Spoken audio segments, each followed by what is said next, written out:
And g'day everybody, I am Richard Morwood. I run the innovation team here at Infotrack. Infotrack is my home and it is very exciting to have so many people here. Thank you so much for coming. I hope you felt welcome and I hope you've made yourselves feel at home. And enjoy the pizza because holy crap, there's like more of it. Alright, cool. So I am here tonight to talk about our migration from Redshift to Snowflake. I guess so. A quick bit about Infotrack is Infotrack is a tech company for searching professionals for the legal industry.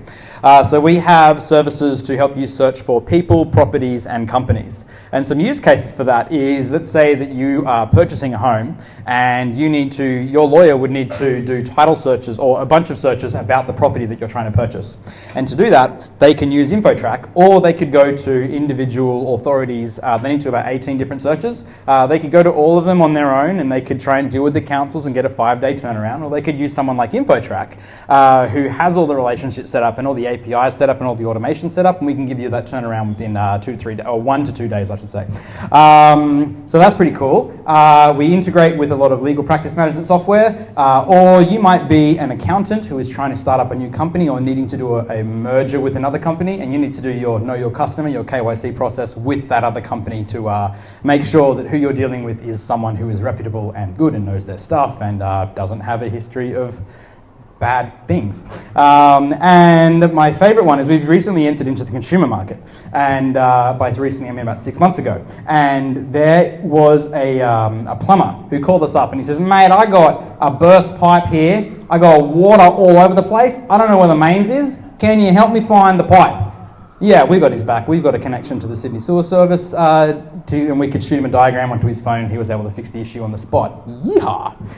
So a lot of our things that we've done have won us a bunch of awards, which is really exciting. This is part of the reason I joined Infotrack. And now as the head of innovation, it is 2018, and we have a history of 2016 and 2017, most innovative company. Head of innovation. If we don't get it in 2018, I'm not going to say they're going to point the finger at me, but I'm a bit nervous about that. All right, cool. So that's one of the reasons I joined Infotrack. The other reason was because we have a cool superhero mascot who can rock a comb over. Infoman, he's a serious champ. And we also have a super maxi yacht that raced in the Sydney Hobart race, and it came 4th last year. Pretty cool that we also get to go for rides on this thing. It's very fun. If you're happening to be down in Sydney Harbour, see if you can see the gigantic mast. It fits under the Sydney Harbour Bridge with 2 meters to spare.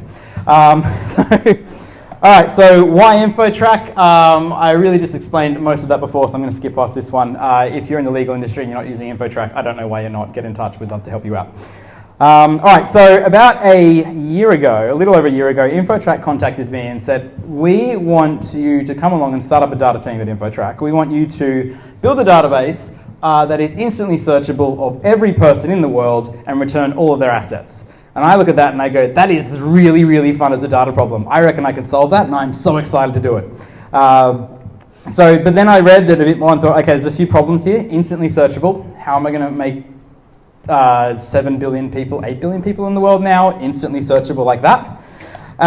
Every person in the world, cool, so yes, lots of it, and all of their assets. So I need to do that in a relational database to have a person and link to everything else that they have, and multiple people might own it. Oh my goodness, and they're in different countries and addresses. This is going to be a lot of fun. Thankfully, they said, let's just start with Australia.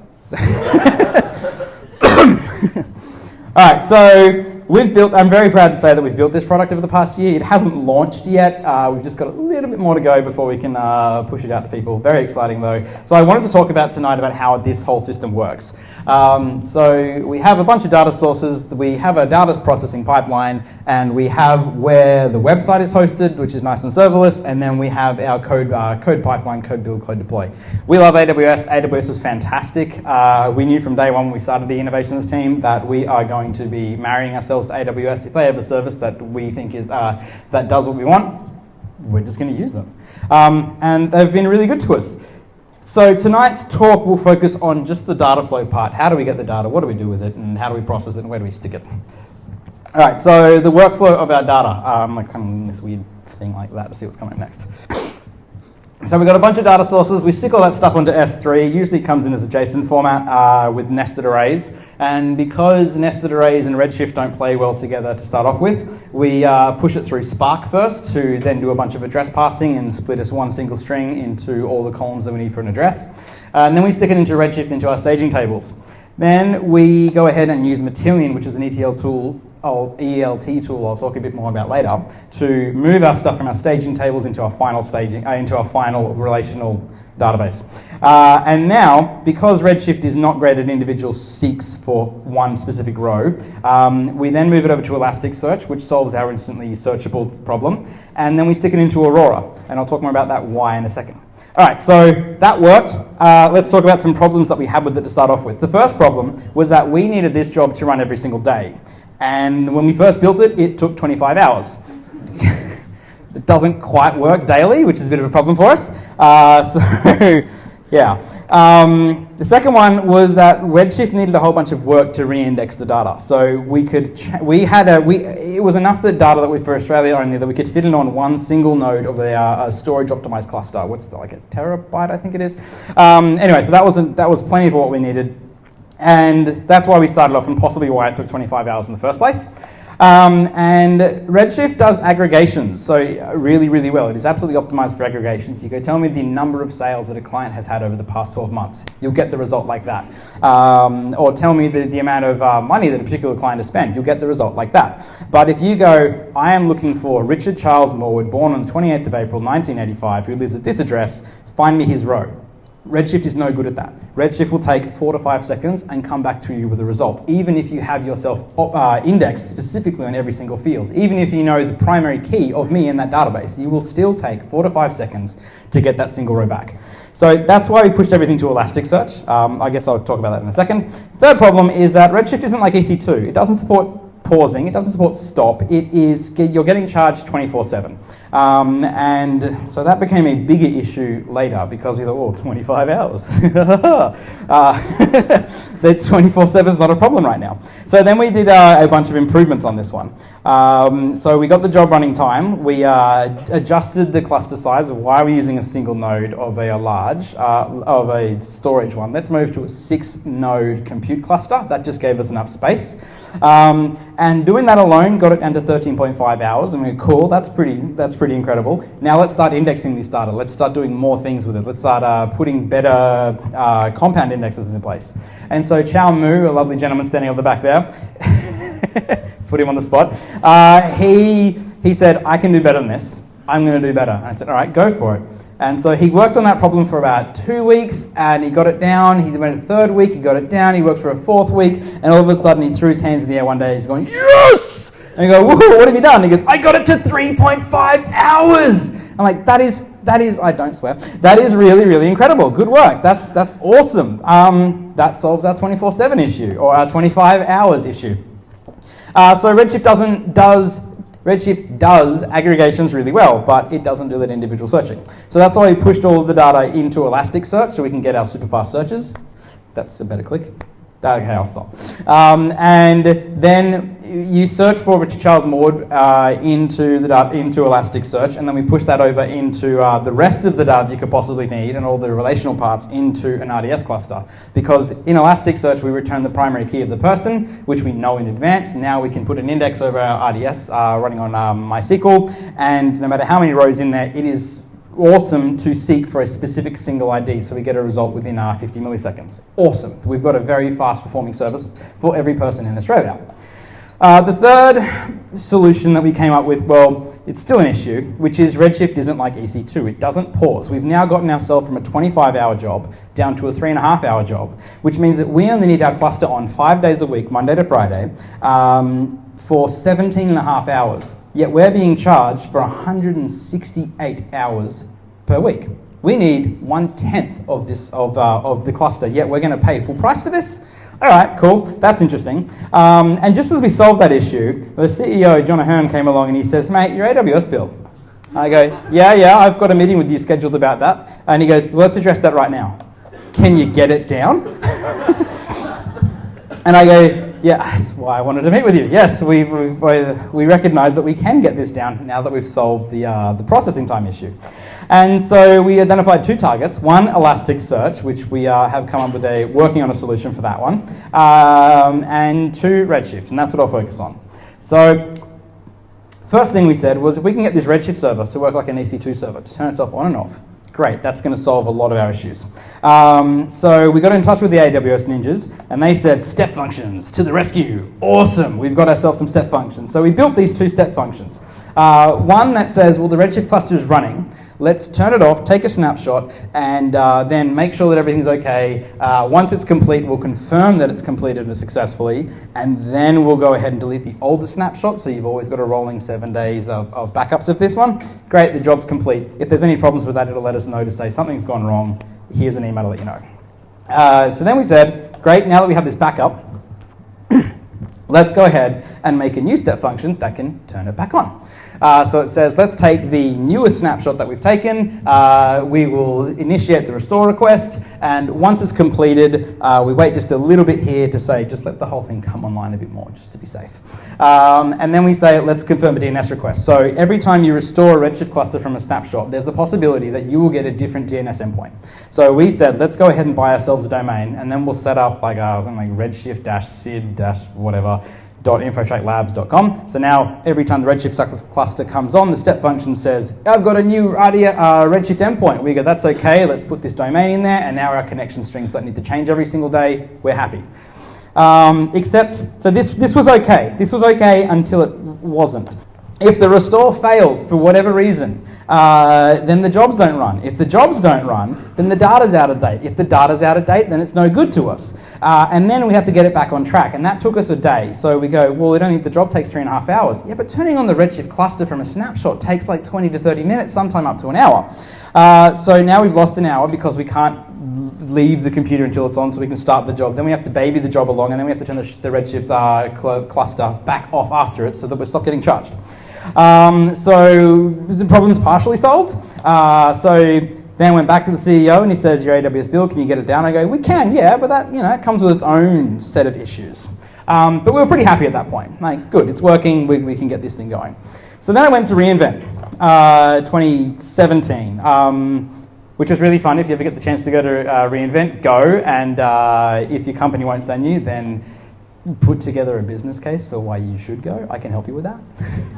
All right, so I'm looking for a solution to my building issue. That was one of the specific things that I was looking for. So the first thing I did on the expo floor is I go and I speak to AWS and I say, hey, I've got an issue. My Redshift cluster turns on and off, but sometimes it doesn't. And I don't know why. And they go, that's cool. You just wait for the keynote. We've got a feeling that they're gonna announce that Redshift is just gonna be able to turn it on and off. And I go, oh, cool, like inside GOS. That makes me happy. I watch the keynote. Nothing. They announced SageMaker. Awesome, cool. That doesn't help me right now. But then we started using SageMaker, and it's incredible. So awesome. So I'm walking around the expo floor, and I kind of go for vendor management as if it's like a dating scene. You've got to find a partner that works for you, and when you work for them, and everyone's happy.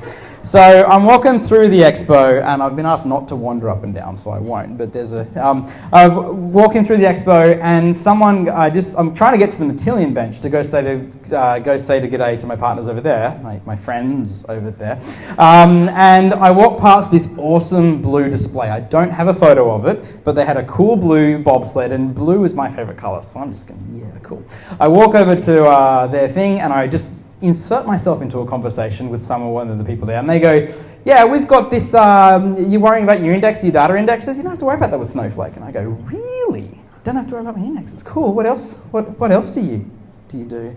And I go, can you turn my clusters on and off? And they go, yeah, we can turn your clusters off. I go, oh, cool. Hey, I'm in Australia, are you? Yeah, we've got office in Australia. Oh, cool. Here's my phone number. You should call me when we get there. So Snowflake was pretty cool. They went along with it.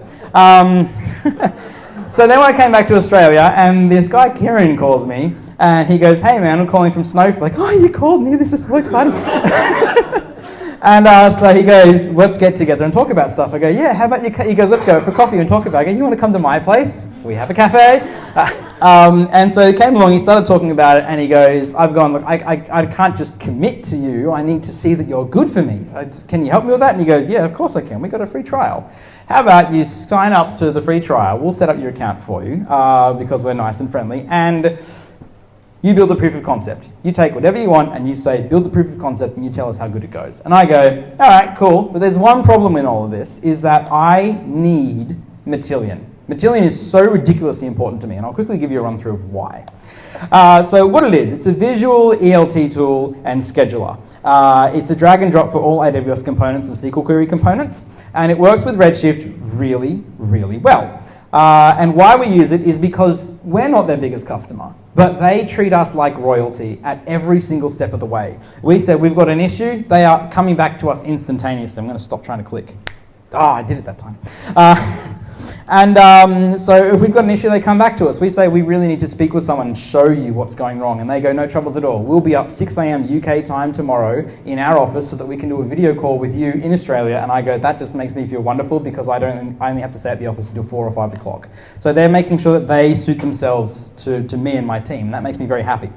It is an EC2 deployment, and it's per second billing, not per hour billing. But the biggest thing about it is that it has an absolutely huge increase into my data team's dev speed.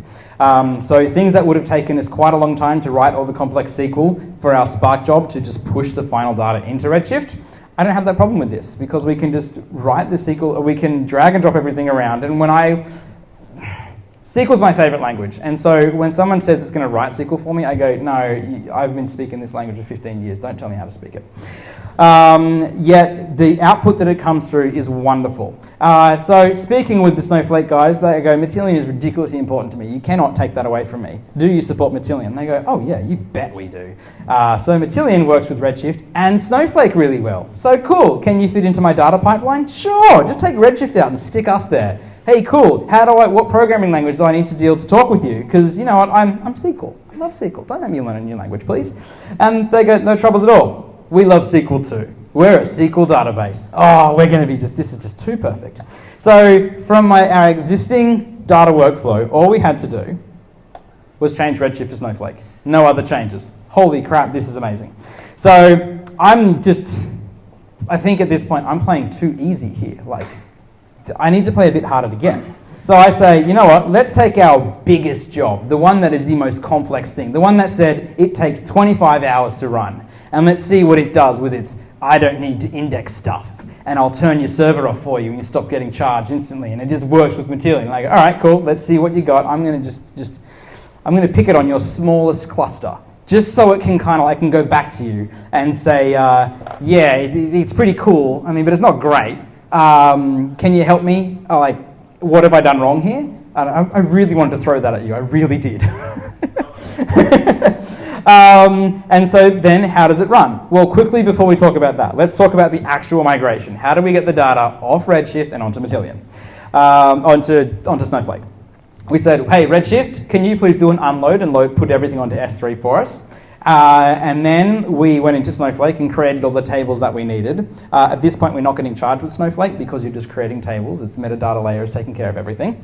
And then we go, well, let's go get a coffee while Redshift unloads all that data onto S3 for us. And then we come back after we finish our coffee and we say, well, it's not finished. Let's update Spark's write destination to Snowflake. So now our Spark job's taken care of as well.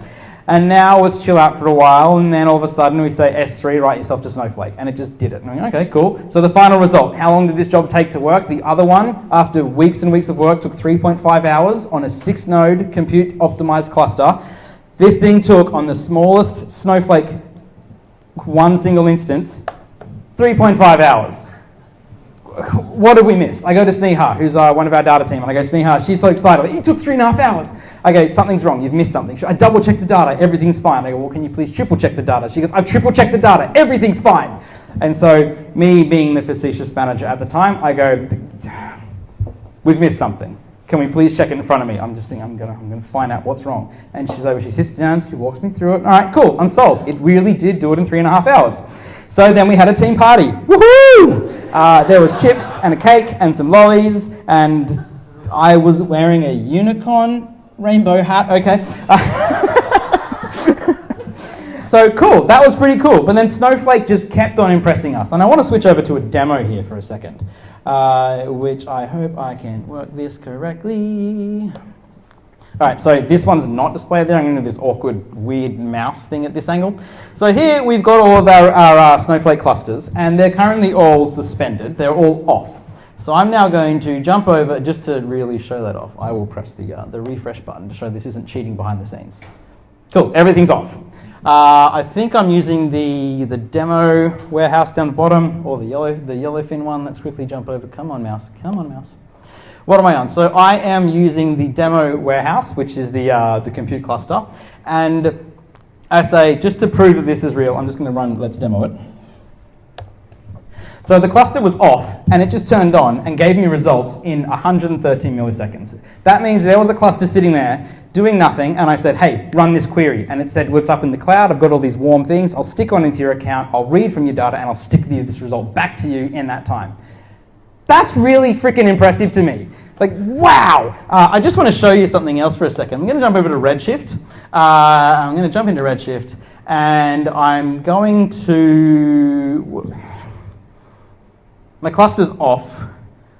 All right, I'll restore my cluster. Where's my snapshot? I was going to do a select query on it, but it's... Come on, go to the snapshot. Let's be friends. Snapshots, meetup demo. I'm actually RDP'd into my desktop, so there was a delay on that. I'm going to go to actions, and I will... all right, cool. No, I don't have the connection to this. I've stuffed up. I've stuffed up big time. Anyway, all right. You know what? Let's do something else. Come to this one. Oh, hang on. What am I talking about? Snapshot. There's no cluster. What am I doing? Actions. Where's my restore? There it is. Meetup demo. Allow version upgrade. Sure. Get yourself in. Come on, mouse. Come on, mouse. Please be my friend. Please be my friend. This is not meant to happen. Now can we be friends? Does anyone know why I can't see scroll down any further? Hey. You're ruining my demo.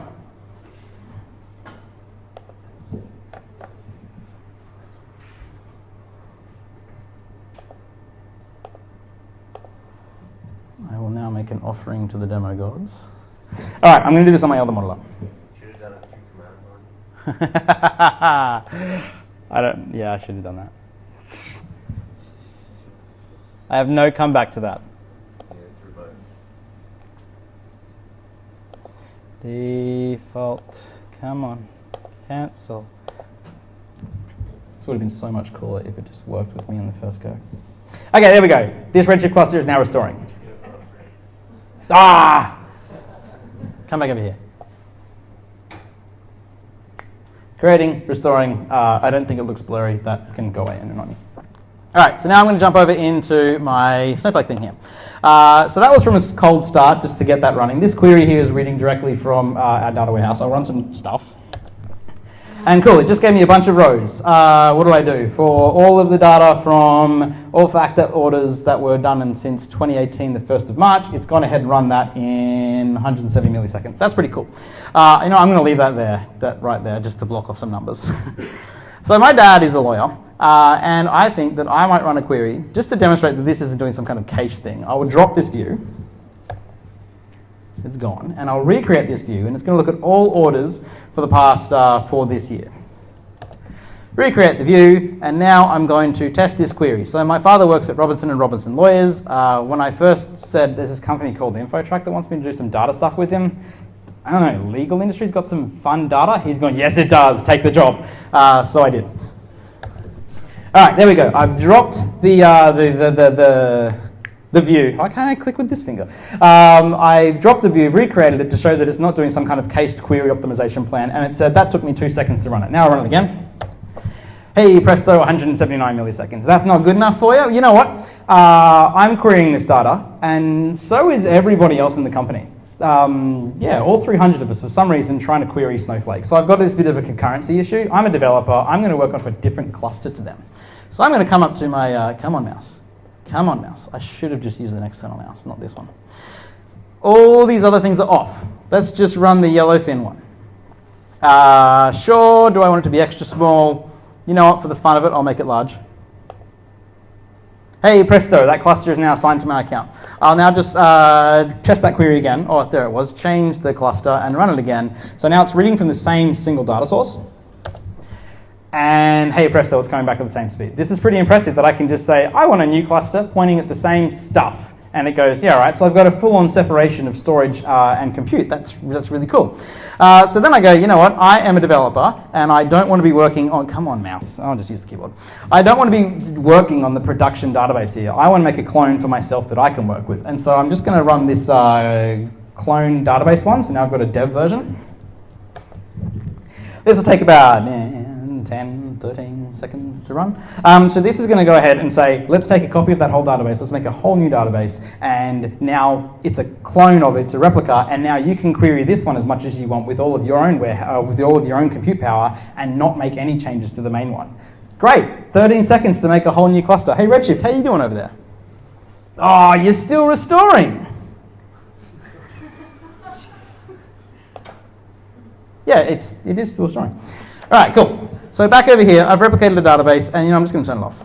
Oh, delete it. All right, cool. There's my other cluster, my other database gone. So that's pretty cool. There is an actual separation of storage and compute. The other cool thing I really like is that because I've got these different data warehouses, the compute things that are running, if I switch over to my billing and usage thing here, what am I looking at? I'm looking at March, and for some, okay.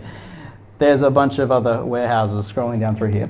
So I can now say, all right, so the innovations team, we're going to query it with our data warehouse. And sales, you're going to use a sales data warehouse, the sales compute power. And the marketing, you can use a marketing warehouse. And the major accounts, they can use the major accounts warehouse. So if all of a sudden we go, this is costing us a lot, we should start billing the individual departments. I can come straight here and look at the warehouses and see how much compute power they are using. And it instantly gives me by day over here. And I'll go, you know, what were we doing on the 8th of March? I've got like 5 clusters in March at this point. I click on this one and I have a full breakdown of every single the daily usage of every single one. And then, not only that, I can click on this one and go, can you show me the hourly stuff? So we were using the demo data warehouse at 10 and 11 a.m. Sydney time on March 8th. That's pretty cool. So I've got a full cost breakdown if I want to on-charge other departments. All right, that's enough demoing. Switching over to here and back onto my thingamajig. There we go. So not only did it just take 3.5 hours to run that super complex job on the smallest single node cluster that they have, it had a complete separation of storage of compute. I can just spin up another thing. I can change the instance size as I need to. Instant cluster provisioning. It's a snap of the fingers that I'll do with the other hand. That's not as good. I get resource usage breakdowns to say who should I charge for how much stuff. I can clone databases in an instant. I didn't put this one in there, but time travel. You can make changes to something and go, I put all this stuff in there, I shouldn't have done that, or I've actually run a drop command. It keeps history for 90 days, and you can roll back to at any single point in the 90 days. And we've been trialing Yellowfin, and it's a very good product. It just didn't fit in with our workflow too much. So now we're looking at Tableau, and the Tableau speed with Snowflake is insanely fast. Somehow it is faster than dealing with Redshift. I don't know how, because we're running aggregation queries on our sales data, and somehow Snowflake is beating it. All right, so Snowflake have not paid me for this conference. I'm just a huge freaking fan, because as what I don't want for my innovations team is for a tool to slow us down. And Snowflake says, how about you don't worry about your data indexing? You let us take care of that. How about you don't worry about how much it's going to cost you too much, because we're just going to turn it off for you. And how about you can split yourself up and just make a clone of a database? It's got all these features that just make me excited. So I hope it makes you excited too, because they do have a 30-day free trial. Just get in touch with them, or you don't even have to get in touch with them if you're one of those lovely super nerds who just wants to go onto the website and type it in and then just get your account. Now, I had a bit of trouble convincing my CEO that I need to put time into this. I need to get off some dev projects and switch over to something else.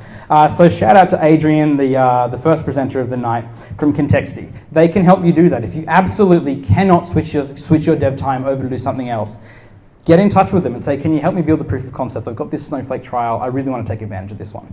All right, so what else do I want to talk about this one? Matillion also has a 2-week free trial. Check that out as well. All right, so I'm going to finish up here. Infotrack.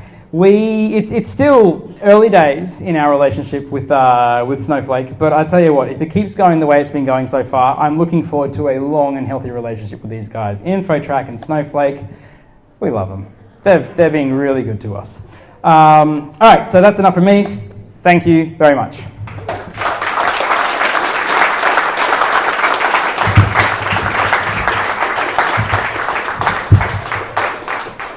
Any questions? So for the migration, are there any surprises that comes out from SQL syntax or whatsoever that was different from Redshift? Was there any syntax issues or surprises that we ran into while we were doing the migration from Redshift to Snowflake? There was one single issue, which was actually caused by Matillion. Matillion at the time would only, every node in your Matillion workflow would say, I'm going to create another SQL view for you. And Snowflake only supports 20 views deep. So that meant our data flows that had loads and loads and loads of spots inside of them were all of a sudden saying, we can't run because you're going too deep into your view depth. We got in touch with Matillion about that one, and they said, yeah, we've just fixed that last week. And so we upgraded to the new version. Oh, presto, everything's perfectly fine. So no other issues. I didn't mention their JSON support, which Redshift doesn't work with arrays, with nested arrays, whereas we have a single object that has an array, and all of those arrays have sub-arrays, whereas Snowflake just says, yeah, we'll deal with all of those as well. We will exploit and flatten the whole thing out for you. So now we're thinking maybe we could get rid of Spark, but at the same time, Spark does regex really well and has a whole bunch of other things that maybe we won't. I hope that answers your question. Hello, sir. So have you considered Amazon Athena in line with Redshift? Have we considered Amazon Athena for part of this? Yes, we absolutely have. We gave it a try, and we didn't go full on with it. We tried our data warehouse first, and there was a concurrency issue with talking from our reporting tool into it. We could only have so many queries running at once. I think Athena was like 4 or 5 queries. You can get in touch with Amazon and raise it, and they can only raise it so much. So then they said, that's as much as we're going to raise it for your account. But it was quite fast, and yes, absolutely. Any other questions? I believe you did unload into S3 Yep. from Redshift. So if I have a lot of tables, is there any other way, to automate that stuff, unload and copies? If you've got all your data on Redshift and you need to unload a lot of tables and you need to unload them all onto S3, no, Sneha, how did you do it? Was it just every table had its own file? Yeah, S3 was the only option for us. So manual unload. Correct, yeah. You can write a script that says, write this unload query for me for all of my tables, and they'll run every individual one. I don't know if we pulled that one off, we just wrote them. But yeah, that's an option, but it's still, you have to do it table by table by table. And just another question, did you face any problem when copying back to Snowflake because of single quotes and double quotes and stuff? Did we face any issues when getting it off S3 into Snowflake? None. When you copy the data from production into development, how do you manage those production-specific settings? How do we manage the production-specific settings when the connection to the different databases after we've cloned a new database in Snowflake? Or staging point into production S3 folder, the kind of issue? Yeah, cool. In Matillion, you've got what's known as environments, and you can say run this job under the production environment or run this job under the development or staging environment. It just says, well, this is the connection string, I'll just use this one for that environment. Okay. Is there Redshift spun out here? Let's have a look. Which button is it? This one. Has it been 15 minutes by now?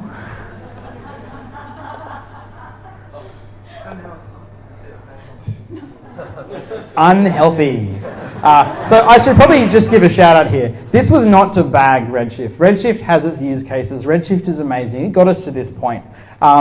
The biggest issue for us was the cost factor issue of having our clusters on 24/7. Snowflake is helping us with that. It just also has a whole bunch of other stuff that we really freaking love. Why didn't you just pipe your JSON straight into Logstash? Why didn't we pipe our stuff straight into Logstash? Because we have to do a whole bunch of work on splitting out the addresses and then finding what relates to what. So we get the data in a very unhappy format, and we need to run it through a pipeline to get it into a happy format. Yeah, I'm happy to talk with you about that one offline if you'd like. I'll just put that back to the presentation. There's one question at the back here. Hey. Richard, two questions. On Snowflake, like the t-shirt size, yeah. So you're saying like the t-shirt size is independent of how much data you have, so it's different to like Redshift, where you might need to consider sizing based on how much storage you need. Absolutely. I'll jump back into this for a second and see if I can find out where my query is going. La, la, la, la. The short answer, yes. I'm just going to go and like be really verbose with my answer. Which is. And the other question was like in terms of like your Matillion costs, are you only paying for it when it's like when the EC2 instance is running? Absolutely. Oh, okay. Yep, and they encourage us to take advantage of that. We said, we only need we need 3 of your clusters because we need to have so much from concurrency running. We're going to have your stuff turning on and off. And they go, that's fine. Like they were really supportive of it. And we said, we need to spin up another instance in America to do this. And they go for it. Take advantage of the pricing. That's why it's per second billing. That's what's so good about the cloud. So that was really cool of them. Your other question of changing the warehouse, is there anything on that one? You just come in here and say create, and it says, what size do you want? So, hey, Peter. And you say, what size do you want? If I can pick the right button, then there you go. It's just about compute power. So no troubles whatsoever. And then you go, cool, do you want to have how many clusters, how many nodes do you want in your cluster? I want 1, or I want 2, or I want 3. And if you say, I would like to have 10 nodes in my cluster, and I'll set that to auto suspend every 5 minutes if I'm not using it, and auto resume. It doesn't like the hey, Peter. So you can be one word, hey, Peter. Come on, keyboard, let's be friends. There we go, done. So now there is a Hey Peter cluster sitting there, and it'll only use 1 node as it needs, and it goes, well, I need to use 3 or 4. It'll just scale itself up to 3 or 4, and as soon as they don't need to be used anymore, it'll go, well, you guys can go away and just shrink itself straight back down. Yes, sir, at the back? No. Yes, sir? A lot of good things. What's the bad thing about Snowflake? Is there anything bad? I have not encountered any bad thing about Snowflake so far. It has been fantastic. You know, I found a bug in their website tonight. When you switch from the account history to say I'd like to go from March to April, it went to a 404, and I pressed refresh, and it said, hey, I'm on the right month now. That's the worst I've seen. At the back there, sir. Yeah, if I understood correctly, you used to run Tableau off Redshift, and then obviously migrated Tableau on top of Snowflake. Do you find any behavior or syntax differences running one versus the other? Absolutely none. Tableau does everything push down, and it says, thanks to the driver, I will take whatever query you've got here and I'll turn it into the right query and I'll optimize it and push it over there. And then Snowflake says, well, I'll optimize the query for what I think you should do and get it out there anyway. As far as I understand, they don't actually keep, like, when you talk about S3 and Snowflake, it's not your S3, it's their S3, is that right? Yeah, sorry, I stopped answering the questions back out again. So where is your data stored when you put it onto Snowflake? It's on their S3 account. Now, when we met with them, we had a big issue with that. We said, well, what if we don't want to use you anymore and we want to switch back over to Redshift or to something else? They said, you know what, we are just the host. If you tell us what S3 bucket you want to push it to, we will move it over there for you straight away. And does that have any legal obligations for your Australian data that do you have to say that, I only keep it in Australian S3 buckets, or is that a thing? Our account is set, I'm not going to fight the mouse. We've set ourselves to say we're on the AP Southeast one, out to the Sydney region. It says we will therefore make your compute clusters be in Australia and we'll make your storage be in Australia as well. We then said, hey, we also need to run our stuff in America. Do we need to set up a second account? They said, no, we'll take care of that. We'll set up another account and we'll bill it off your first one. How you doing, sir? Yes. Okay. Yeah. I think just one question. Like, maybe probably it won't happen anyway. But 3.5 hours. During that, is it possible to upscale that? Absolutely. Yep. So we can come in here and say, you know, that thing that is running. as I haven't tried it as it's running, but really Matillion here, we can see we've got an extra small 2 to 4. So it says this part only needs 2 nodes and this part needs 4, so it scales up and then it scales back down again. We can just go, you know what, let's just make that a large cluster and make that job run faster. We just haven't done that yet. We have a practical problem because sometimes it runs like for over 2 days, which is more than what we expected, but then we don't want to like disrupt it. Yep. And then we want to upscale it. I'm not sure if it's possible or not. So when you say you want to upscale, you mean on Snowflake or on Redshift? Snowflake. On Snowflake. I think you can change it while it's running. Yeah, you can change it while it's running. So if it says it's taking, so over there we have Kieran from Snowflake who heard about this meetup and said, man, I'm just going to rock up. I said, yeah, go for it, man. Come on, drink my beer. And there was a demo that I saw at the AWS Summit in Sydney where they said, I think it was like, this one here is running and it's taking, you can see it's going to take a long time to load this stuff in. Let's just change it on the fly. So I'd give it a try. Well, this job runs at like 2, 3 a.m., so I'm not going to stay awake to try it, sorry. Last question, or one more? Yep, how you doing, sir? So compared to your development effort for that, whatever jobs you've done, how is the migration effort? How much was the migration effort? Yeah. Every project has taken us a maximum of 2 days. 2 days? Yeah. So pretty cool. Again, I'm just a huge fan of this product. It's fucking cool. Really, really good. All right, cool. Thank you very much, everybody. Good overtime. I just want to say thanks, Adrian, thanks, Richard. It's been a great night. Thanks Infotrack for putting it on, and like Richard said, the Snowflake guys are over there, and if you want to ask them any questions, I'm sure they wouldn't mind. And like I mentioned, I was at Preacta Recruitment, my card's on most of the tables, and grab one on the way out, and yeah, we can catch up. Have a good night, thanks for all for coming. Cheers.